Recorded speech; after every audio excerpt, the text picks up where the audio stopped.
Dalam kesempatan yang istimewa ini, kita akan menyaksikan special performance dari salah satu anggota DPD RI Provinsi Jawa Barat yang sudah tidak asing lagi dengan kata-kata uhui. Untuk itu mari kita sambut Bapak Alfiansa Komeng. Assalamualaikum warahmatullahi wabarakatuh. Suaranya udah habis buat nyalek kemarin.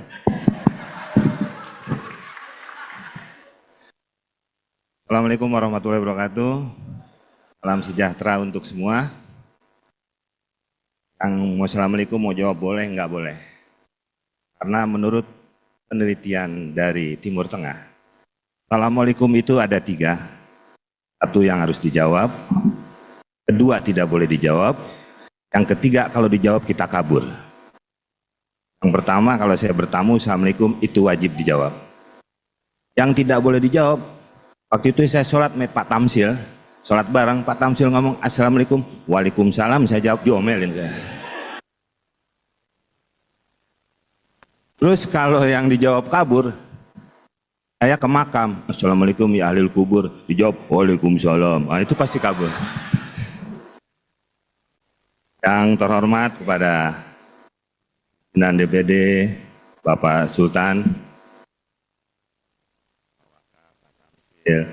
Bapak Ibu Ratu, Yoris di belakang nih, dan semuanya saudara-saudaraku, teman-temanku sesama senator.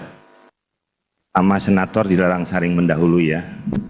Pokoknya situasi aman dan terkendali. Ini cerita apa ya? Oh ini. Ensat. Hormat Pak Rocky Gerung. Di depan.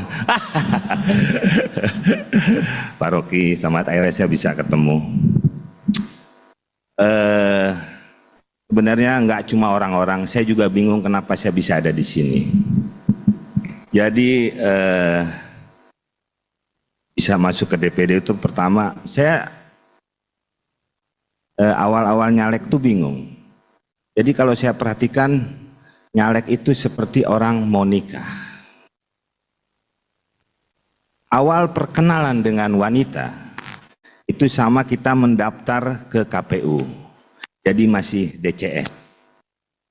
Perkenalan dengan wanita itu kan jantung tuh berdegup kencang. Karena kalau jantung berdegup kencang itu ada 2. 1, jatuh cinta. 2, jatuh tempo.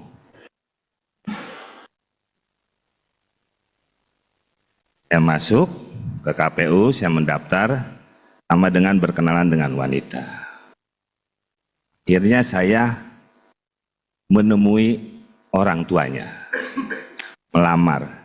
Itu masuknya DCT, dari DCS terus DCT, sampai orang tuanya setuju. Akhirnya saya menikah. Itu sama dengan pelantikan. Setelah saya menikah pelantikan, baru malam pertama itu sipur. Itu sipur itu palu dari kenceng sampai loyok. Jadi kalau saya amati sama dengan pernikahan saya bisa sampai ke sini. Masuklah saya di Komite 2. Waktu itu saya pernah bertanya kepada Pak Ketua. Saya bilang saya nggak ngerti soal pertanian. Tapi waktu itu sih Pak Ketua membebaskan. Terserah, Komeng mau di mana kayak gitu. Akhirnya saya milih aja di WC. Tapi saya tetap bertahan, akhirnya nggak apa-apa Pak Ketua, akhirnya saya juga belajar dari HKTI, dari Tani Merdeka. Ya akhirnya saya banyak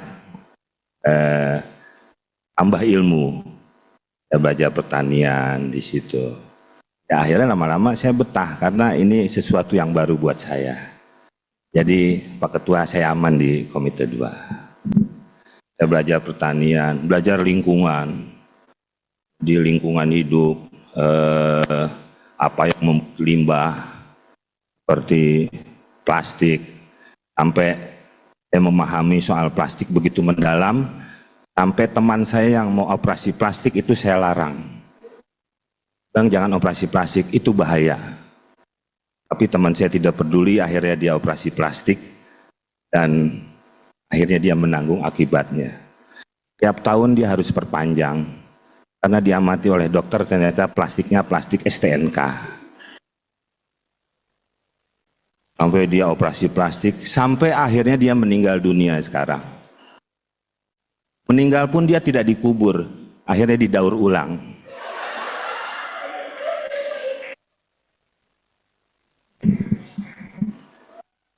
Saya belajar di situ, belajar. Karena memang dalam berjuang itu tidak mudah. Berjuang untuk memajukan bangsa ini. Jadi menurut saya perjuangan itu ada 3. Perjuangan menggunakan senjata, perjuangan menggunakan alat tulis, perjuangan menggunakan kain sarung. Ya, bingung kan? Wah, ibu-ibu demen banget ngomong sarung. Perjuangan dengan senjata adalah perjuangan kemerdekaan. Sampai kita bisa merdeka dan sudah berusia 80 tahun.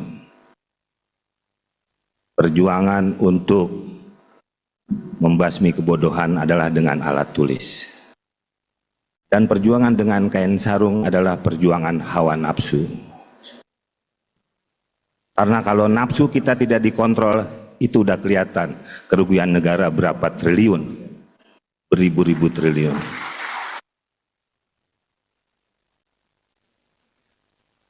Tidak hanya berjuang, kita juga harus berdoa untuk mencapai sesuatu apa yang kita inginkan. Dan memang dalam cobaan selalu ada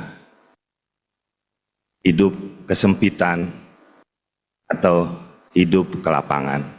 Kalau hidup Anda dalam kesempitan, bersabarlah. Kalau hidup Anda kelapangan, olahragalah. Masa kelapangan nggak olahraga, sayang.